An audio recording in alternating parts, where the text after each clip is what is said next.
আসসালামু আলাইকুম ভিউয়ার্স, আপনাদের জন্য আরেকটি কন্টেন্ট নিয়ে আমরা দাঁড়িয়েছি। সেটা দেখতে পাচ্ছেন, আমরা এখানে ক্লাস সিস্টেমের বিভিন্ন অংশ নিয়ে দাঁড়িয়েছি।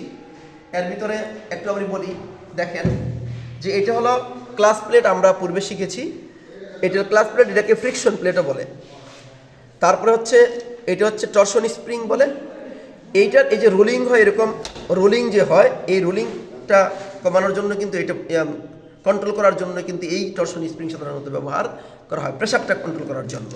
তারপরে আসেন, এটা হলো প্রেশার প্লেট। প্রেশার প্লেট এটা হলো ফিঙ্গার, আর প্রেশার প্লেট হলো এটা। দেখেন এই জায়গায় সাধারণত এটা বড় গাড়ি প্রেশার প্লেট হওয়ার কারণে এটার প্রেশারটা অনেক বেশি, এবং এটা ডুয়েল ক্লাস সিস্টেমের প্রেশার প্লেট।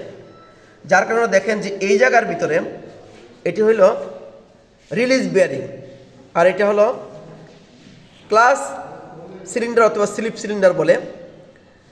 যখন এরকম চাপ প্রয়োগ করবে, সেই চাপটাকে অধিক পরিমাণে বৃদ্ধি করার জন্য কিন্তু এখানে স্লিপ সিলিন্ডারটা দেওয়া হয়। কনভেনশনাল সিস্টেমে সাধারণত এই স্লিপ সিলিন্ডারটা এখানে থাকে না, বাহিরে থাকে। এখন আমাদের এই প্রেশার প্লেটটা দেখেন একটু ক্ষয় হয়ে গেছে। এদিকে ক্ষয় হওয়ার পরে এই যে এদিক দিয়ে দেখেন, এটাকে যদি আমরা ফেসিং করাই তাহলে কী হবে, ক্লাস ফেসিং যে জায়গায় করায় আমরা চাইলে এটাকে পরিবর্তন না করে ক্লাসের যে ফেসিং আছে ফেসিং করে দিলে এটা চালানো যাবে। কিন্তু যদি আমরা নতুন পারি তাইলে পরে নতুন যদি সংযোগ করে দিতে পারি তাহলে সবচেয়ে ভালো হয়। যদি টাকা একটু বাঁচাইতে চাই তাহলে কী করতে হবে আমাদেরকে, এইটাকে আমরা যদি একটু ফেসিং করে দিই তাইলে পরে মোটামুটি ঠিক হয়ে যাবে। এটা নতুন ছিল, কিন্তু এটার সাথে ঘর্ষণের কারণে এই ক্লাস প্লেটটা একটু নষ্ট হয়ে গেছে। তা মোটামুটি আপনারা চাইলে এটা কী করতে পারবেন, এরকম ধরনের সমস্যা হলে এটাকে ক্লাস ফেসিং যে জায়গায় করে 2-3 হাজার টাকা খরচ করে আমরা সেটা করতে পারবো। তাহলে নতুন সংযোজন করতে গেলে কিন্তু প্রায় 25-30 হাজার টাকা চলে যাবে। সুতরাং এটাও আমাদের একটা শিখার বিষয় আছে, আমরা চাইলে ক্লাসটাকে ফেসিং করতে পারবো।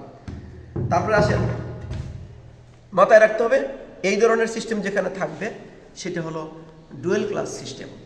শক্তিটাকে অর্থাৎ এটা ক্লাসের অ্যাসিস্ট হিসেবে কাজ করে। ক্লাসের যেই শক্তিটা প্রয়োজন হয় সেই শক্তিটাকে বৃদ্ধি করার জন্যই সাধারণত এটা ব্যবহার করা হয়ে যায়। মোটামুটি দেখলে আমরা সহজে জিনিসটা বুঝতে পারবো। ধন্যবাদ সবাইকে।